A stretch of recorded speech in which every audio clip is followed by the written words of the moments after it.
नमस्कार मंडळी, कसे आहेत सगळे? मजेत ना? आज बघा मूग डाळीवर मी प्रयोग केलेला आहे. 2 तास भिजवलेली मूग डाळ घेतली आहे आणि हे सर्व साहित्य आता मी त्या मूग डाळीमध्ये टाकणार आहे. ते कसं टाकणार आहे पहा.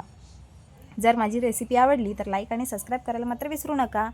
तर बघा मूग डाळ मी थोडीशी म्हणजे 2 चम्मच मिक्सरमध्ये वाटून त्याचं पातळ बॅटर तयार करून घेते आणि त्याच्यापासून एक वेगळा भन्नाट पदार्थ तयार करते. आज बेसन पीठही नव्हते आणि कोणती भाजीही नव्हती.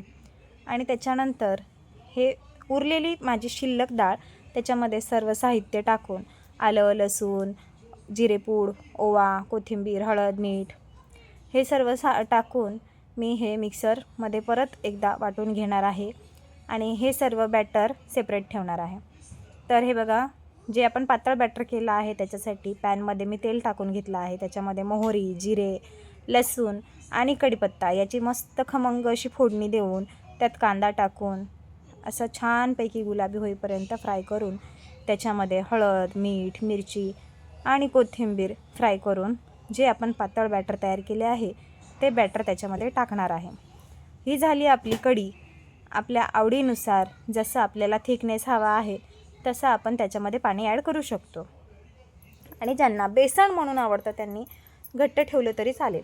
आणि हे आपलं सर्व मसाले टाकलेलं बॅटर त्याच्यामध्ये हे बघा, कांदा टाकला आहे, कोथिंबीर टाकत आहे आणि कढी ढवळत आता पकोड्यांची तयारी करत आहे.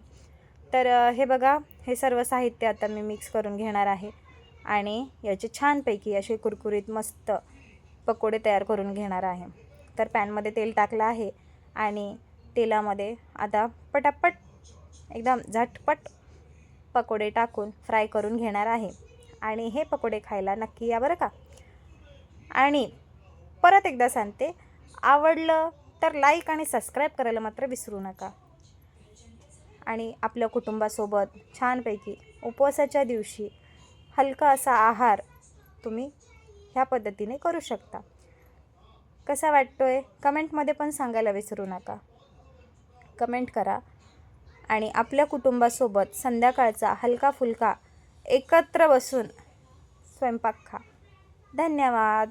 भेटू आपण पुढच्या अशाच एका नवीन रेसिपीच्या व्हिडिओमध्ये आणि असेच पौष्टिक आणि हेल्दी जेवण आपण करू आणि आरोग्यदायी जीवन जगू. चला बाय बाय. भेटू नंतर.